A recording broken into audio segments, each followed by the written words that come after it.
Pasal 4. Itu sebabnya saya, seorang tahanan yang ditahan karena melayani Tuhan, minta dengan sangat kepadamu, hiduplah sesuai dengan kedudukanmu sebagai orang yang sudah dipanggil oleh Allah. Hendaklah kalian selalu rendah hati, lemah lembut, dan sabar. Tunjukkanlah kasihmu dengan membantu satu sama lain. Berusahalah sungguh-sungguh untuk hidup dengan damai, supaya kesatuan yang diciptakan oleh Roh Allah tetap terpelihara. Hanya ada satu tubuh dan satu roh. Begitu juga kalian dipanggil untuk satu harapan yang sama. Hanya ada satu Tuhan, satu iman, satu baptisan, dan satu Allah yang menjadi Bapa semua orang. Dialah Tuhan semesta alam yang bekerja melalui semuanya dan berkuasa di dalam semuanya. Kita masing-masing menerima suatu pemberian menurut apa yang diberikan oleh Kristus.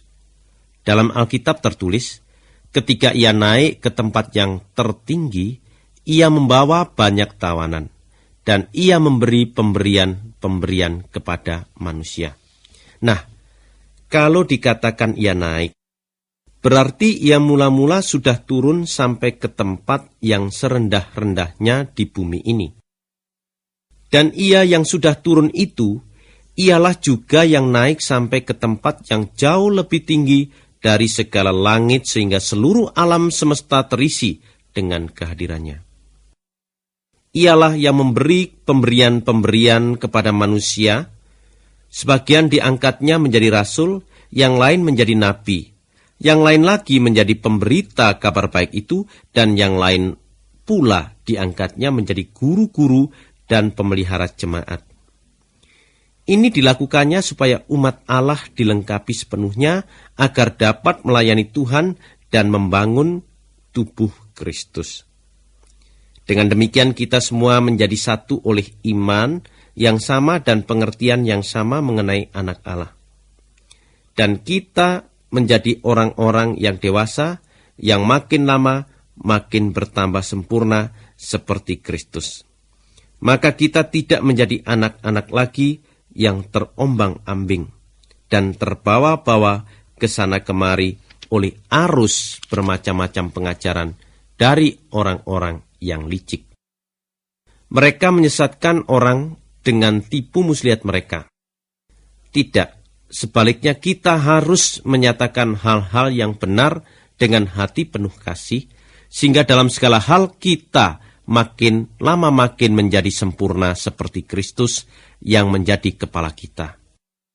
Di bawah pimpinannya semua anggota tubuh itu tersusun rapi dan saling dihubungkan oleh sendi-sendinya masing-masing. Dan kalau tiap-tiap anggota itu bekerja seperti seharusnya, maka seluruh tubuh itu akan bertumbuh menjadi dewasa dan kuat melalui kasih. Sebab itu, demi nama Tuhan, inilah yang akan saya katakan dan tegaskan. Janganlah lagi hidup seperti orang-orang yang tidak mengenal Allah dan memikirkan yang tidak-tidak. Pikiran mereka sudah gelap. Mereka tidak mengenal kehidupan yang diberi oleh Allah, sebab mereka sama sekali tidak mempunyai pengetahuan apa-apa tentang Allah. Mereka demikian karena keras kepala. Mereka sudah tidak punya perasaan malu lagi, sehingga mereka mengikuti segala hawa nafsu dan hidup cabul sesuka hati. Tetapi Kristus Yesus yang kalian kenal bukan demikian. Kalian sudah mendengar tentang Dia, dan sebagai pengikut-pengikutnya, kalian sudah diajar juga tentang sifat-sifat Allah yang ada padanya. Sebab itu tanggalkanlah manusia lama dengan pola kehidupan lama yang sedang dirusakkan oleh keinginan-keinginannya yang menyesatkan. Hendaklah hati dan pikiranmu dibaharui seluruhnya. Hendaklah kalian hidup sebagai manusia baru yang diciptakan menurut pola Allah, yaitu dengan tabiat yang benar, lurus, dan suci.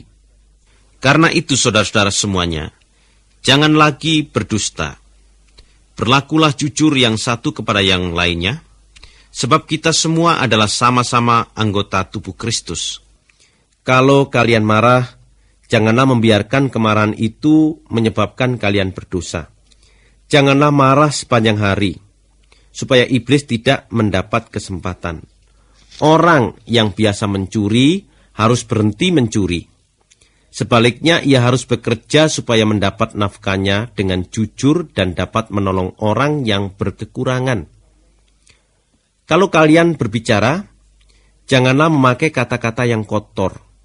Pakai sajalah kata-kata yang membina dan memberi pertolongan kepada orang lain. Kata-kata seperti itu akan mendatangkan kebaikan kepada orang-orang yang mendengarnya. Janganlah menyedihkan hati Roh Allah. Kalian sudah dimeteraikan dengan Roh menjadi milik Allah. Roh itu juga merupakan jaminan bahwa hari pembebasan akan datang bagimu. Hilangkanlah segala perasaan sakit hati, dendam dan marah. Jangan lagi berteriak-teriak dan memaki-maki. Jangan lagi ada perasaan benci atau perasaan lain semacam itu. Sebaliknya, hendaklah kalian baik hati dan berbelas kasihan seorang terhadap yang lain. Dan saling mengampuni sama seperti Allah pun mengampuni kalian melalui Kristus.